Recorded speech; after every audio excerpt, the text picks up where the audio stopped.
안녕하세요. 사연 채널 구독자님들. 저도 평소 채널 구독을 하고 사연을 전해 들으며 마음을 달래거나 위로받던 평범한 구독자 중 한 사람입니다.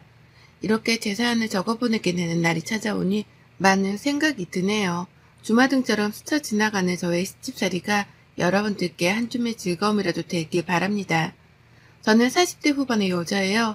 늦은 나이도 아니지만 이른 나이도 아니고 결혼 생활을 벌써 15년 차에 접어들면서 결혼 생활에 대해서도 알 만큼은 안다고 생각하는 편이었습니다.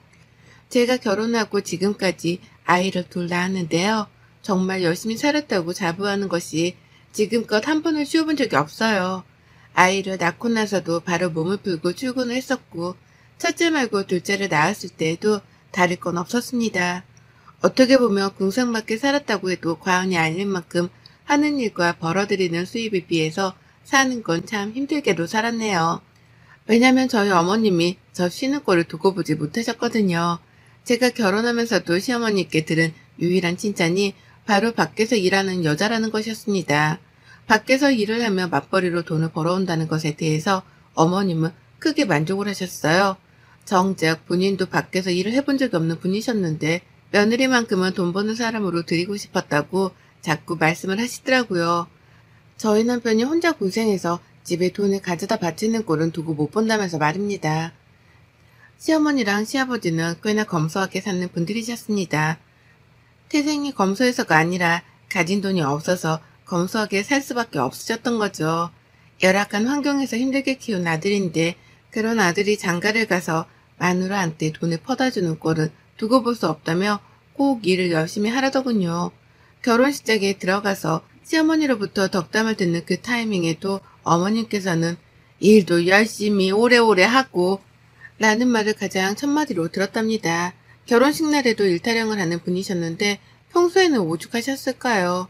평소 어머님과 나누는 대화라고는 일을 하는 것, 그리고 그렇게 일을 해서 얼마나 버는지에 대한 것들 뿐이었습니다. 승진을 할 때가 되었는데 아직 소식이 없냐는 말을 해가며 평소에는 안 하던 안부 연락을 먼저 하는 경우도 많았고요. 승진이라도 정말 했다고 하면 아주 좋아라며 난리를 떠셨죠. 그러다 급 정색을 하면서 돈을 아끼라고 혼수를 두곤 하셨고요. 이 모든 것들이 주제넘는 어른의 잔소리인 것만 같아서 듣기 싫은 적도 많았습니다. 솔직히 말하면 어머님 입에서 일 얘기가 나올 때마다 화딱지가 날 정도이기까지 했죠. 하지만 이런 어머님을 영 이해하지 못하는 건 아니었어요. 제가 시어머니께 다달이 용돈을 보내드리고 있는 장본인이었거든요. 결혼 전까지만 하더라도 여유가 없으시니 검소하게, 그리고 큰돈을 만져보지도 못하며 형편대로 사는 줄 알았습니다. 그러니 결혼을 하면서도 그 오래전부터 웬만한 건 제가 절반 이상 지분을 부담했을 정도로 돈을 썼죠. 집을 해가는 것도 남편이랑 반반 부담을 했는데 막판에 남편이 돈이 모자른다고 하길래 제가 급하게 친정에서 돈을 빌리기까지 했었고요. 그 바람에 지금 사는 집도 제 명의랍니다. 당연히 결혼하고 생활비 관리는 제가 했고 결혼하고 2달 정도 지나자마자 시어머니가 용돈을 요구하길래 그때부터 지금껏 다달이 적게는 30만 원에서 많게는 100만 원까지 쥐어드렸어요. 평상시에는 적게 보내드리는데 생신이나 특별한 경조사라도 있으면 더 챙겨드릴 수밖에 없었습니다. 어머님이 그걸 원하셨으니까요. 그리고 그때부터였어요.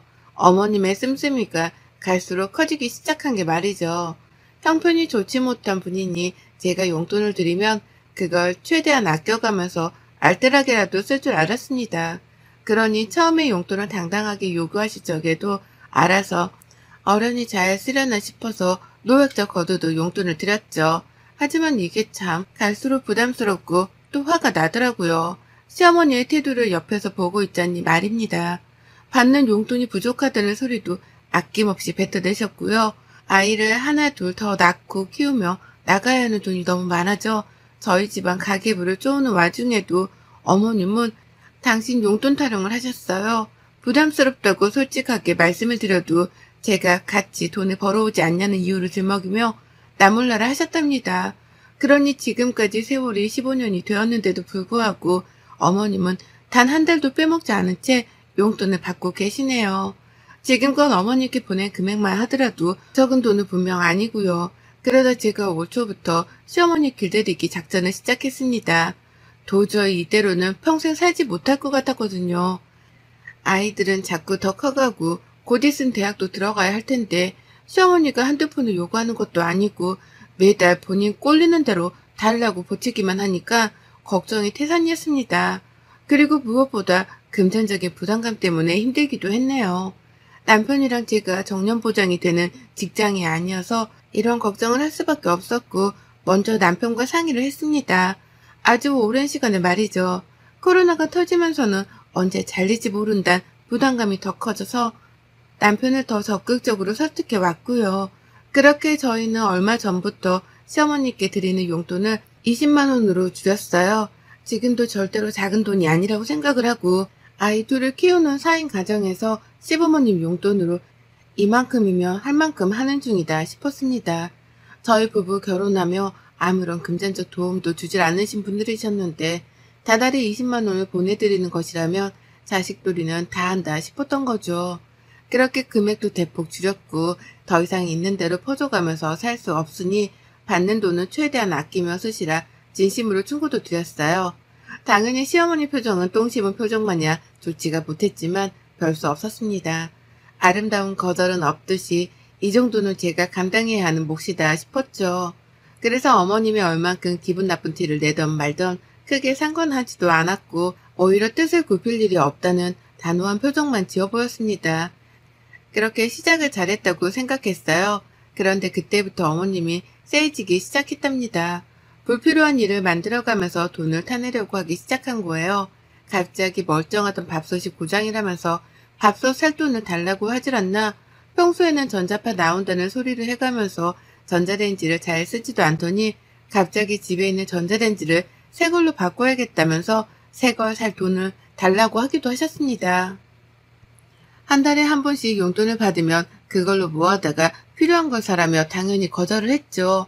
아껴 쓰시라고 용돈을 드리는 거니 더 달란 말 좀 그만하라고 신세타령도 했습니다.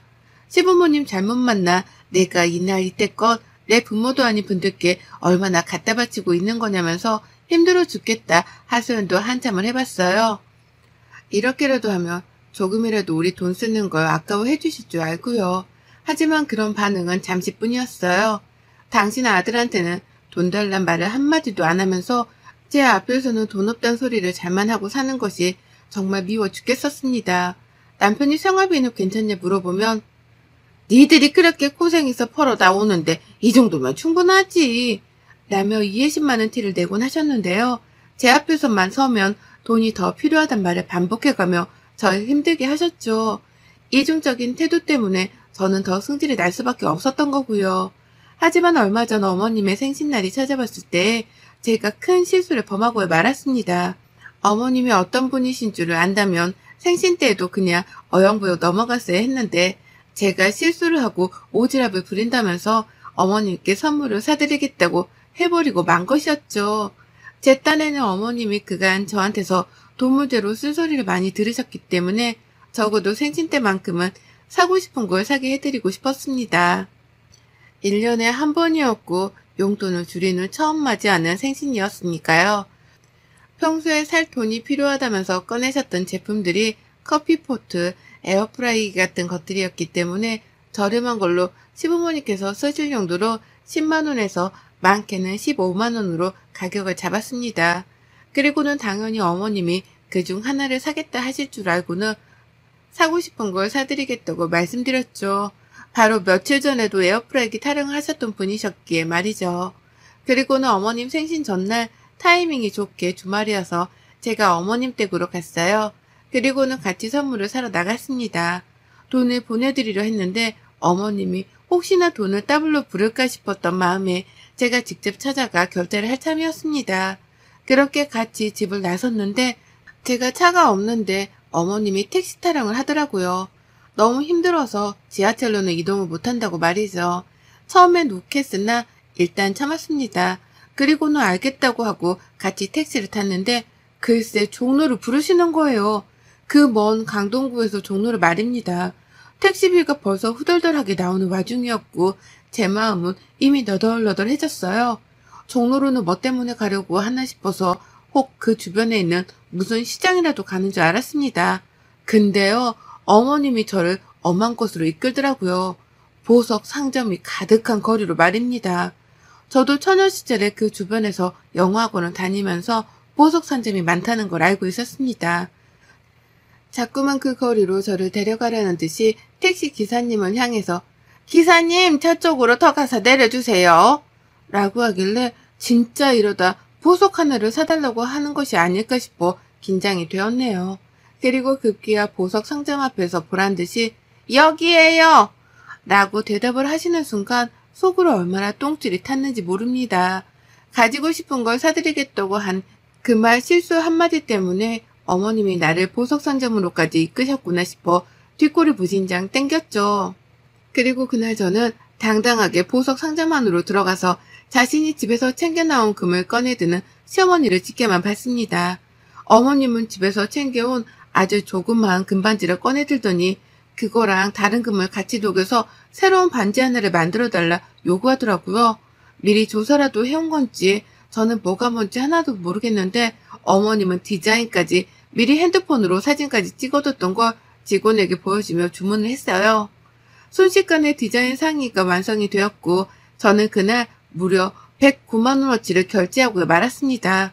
살떨리는 상태로 카드를 내밀었고 6개월치 할부로 결제를 하는데 저도 모르게 제 옆에서 다른 반지를 구경하던 시어머니의 뒤통수를 째려보게 되더라고요.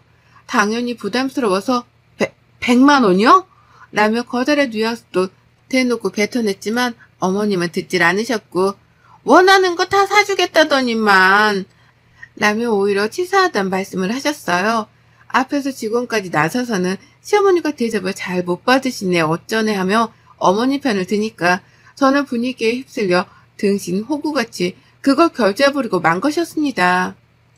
가게를 나오며 바람이 꽤 차가웠거든요. 근데 전 피부보다도 제 심장이 더 차갑게 얼어붙는 것 같았어요. 더욱이 고맙다는 말조차 까먹은 건지 집으로 돌아가는 길조차 당당하게 택시를 잡았다는 어머님을 보며 저는 이를 바득바득 갈았답니다. 내가 지금 호구처럼 잡혀서 시어머니께 돈을 홀라당 뜯겼다는 걸 그제서야 인지했기 때문이었죠. 그간 용돈 좀 더 달라고 힘들어 죽겠다는 소리를 하셔도 잘 버텨가면서 20만 원씩만 쥐어드리고 있었는데 이렇게 허무하게 돈 100만 원을 긁어버렸다니 저 스스로가 너무 한심하고 바보 같아서 수치심까지 밀려 들어오는데 이걸 해결할 방도는 딱 하나뿐이더라고요. 바로 시어머니께 당한 만큼 똑같이 갚아주는 것이었습니다. 제가 할 수 있는 건 그것뿐이었어요. 그래서 계획을 세우고 실행에 옮겼죠. 무슨 코미디 한 편 찍는 것 마냥 시어머니를 상대로 제 딴엔 피해 복수를 감행했습니다. 100만 원의 보석값을 결제해드린 후 저는 이전과는 달리 아주 살갑도록 시어머니께 연락을 취했어요. 보석을 사드렸는데 어머님이 너무 좋아하던 모습을 보니 죄송한 마음이 컸다면서 앞으로는 어머님께서 필요하신 게 있으면 제가 좀 더 제 지갑을 열어서라도 쓰고 베풀며 살겠다 개소리를 시전했죠. 한마디로 마음에도 없는 말이었는데 입에 버터를 발라가면서까지 시어머니께 아부를 떨었던 겁니다. 하지도 않던 아침 인사 전화를 하질 않나, 돈도 필요한 건 없는지 남은 용돈을 묻질 않나, 어머니 입장에서는 제가 갑자기 왜 이러나 싶어서 정신이 나간 줄 아셨을 거예요. 하지만 제가 다른 것도 아니고 돈이 더 필요하지 않냐면서 안부 연락을 해오니 어머님도 싫진 않으셨는지 매번 장황하게 대화를 나눠가면서 꼭 마지막엔 돈이 모자란다 소리 덧붙이셨어요. 그리고 전 침묵을 쌌던 중 어머님께 밥을 사달라 했죠. 용돈을 올릴지 말지에 대해서 생활비 내역도 따져보고 어머님이 뭘 더 필요로 하시는지에 대해서 들어보며 서로 많은 대화를 나눠보자면서요. 제 의도가 먹혔는지 어머님은 너무나 행복해하면서 아이고 밥 한 끼는 내가 얼마든지 사주지 라고 하며 당장 약속을 잡으셨습니다. 그리고 저는 그날 바로 먹고 싶었던 식당이 있었다며 시어머니 집 근처 고깃집을 예약했죠. 소고기집을 예약하면 겁이 난다고 안 나오실까 싶어 일부러 돼지고기집으로 예약을 했고요. 그날부로 저는 단 이틀 동안 미친 듯이 머리를 쥐어짜면서 핸드폰을 만져댔습니다. 저의 작전은 제 모든 친정 식구들을 그 돼지고기 식당으로 부르는 것이었으니까요. 한 사람도 빼먹지 않고 모조리 다 연락을 취했어요. 저희 여동생 부모님은 물론이고 이모들이랑 이모부들까지 가깝게 지내는 사람들만 연락을 먼저 취했는데도 벌써 사람 인원이 10명을 훌쩍 넘기더라고요. 다들 성인인데 한 사람당 1인분씩 먹을 것도 아니었기 때문에 지불해야 할 돼지고기 값만 최소 10인분이 넘어갔고요. 거기에 어린애들까지 더해서 참가를 한다고 하니 추가로 나갈 밥값에 찌개값, 그리고 술값에 냉면 등등 부가적인 음식값까지 나갈 돈 목록이 한가득이었답니다. 너무너무 좋았어요. 작전이 성공적으로 흘러가고 있었으니까요. 그리고 약속 당일날 저는 일부러 저희 친정 식구들을 30분 정도 늦게 불러냈습니다. 식당 예약을 인원에 맞게 하기는 했으나 주변 테이블을 비워두기만 할 뿐 아무 말도 안 했어요. 시어머니는 제가 식당 예약을 한 줄도 모른 채 식당 장사가 안 되는가 보다 하면서 남의 집 가게 걱정을 하셨고요. 본격적으로 저한테 용돈이 모자라는 이유에 대해서 설명을 하느라고 입이 닫힐 새도 없이 말을 주절거리셨답니다. 그리고 이 모든 대화가 절정으로 흘러가고 시어머니의 입에서 다달이 적어도 40만 원을 줘야 한다는 요구가 튀어나온 순간 우르르 몰려들어왔습니다. 저의 든든한 편들이 말입니다. 하나둘 제 이름을 부르면서 저 멀리 입구에서부터 걸어 들어오는데 시어머니의 표정이 파르르 떨리더라고요. 자연스럽게 제 옆에 테이블에 앉다 못해 중간에 나타난 저희 친정 부모님이 저랑 시어머니가 앉아있는 테이블에 같이 앉자 시어머니는 도대체 이게 뭔 일인지를 모르겠다는 듯이 벙 쪄버리셨죠. 그리고는 제 입에서 오늘 저희 어머님이 쏘는 날이니까 드시고 싶은 거 마음껏 드세요. 나는 폭탄 선언을 듣자마자 놀란 가슴을 진정시킨다며 화장실로 주랭랑을 쳐버렸답니다. 도망치는 게 아닌가 싶어 걱정은 했으나 그 이상의 걱정은 필요 없었죠. 제가 벌써 시어머니 쓰는 카드를 제 눈에 들고 있었거든요. 바보 같은 시어머니께서 며느리한테 용돈을 더 받으러 나왔다고 신이 나셔서는 제 입에서 돈을 더 드리겠다는 말이 나오지도 않았는데 혼자 지갑에서 카드를 꺼내셨어요. 그리고는 영수증 위에 카드를 올려놓고 이걸로 결제한다며 마음껏 먹으라 하셨죠.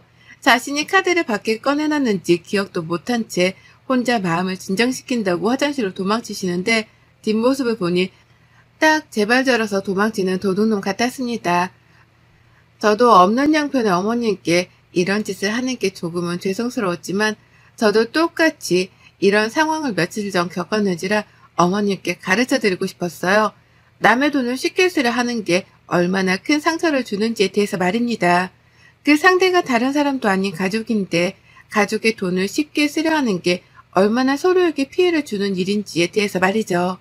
저희 친정 식구들은 모조리 다 테이블에 자리 잡고 앉아서는 저마다 고기를 주문하고 난리도 아니었어요. 직원 3명이 갑자기 붙어나와 주문을 받을 정도로 갑자기 가게가 인산인해를 이뤘고 시어머니는 모두가 주문을 마칠 때쯤에 화장실에서 기어 나오더라고요. 그리고는 곧장 저를 밖으로 불러내셨습니다. 표정이 흡사 화장실 안에서 대성통곡을 하기라도 한 듯이 얼어붙어 있더라고요.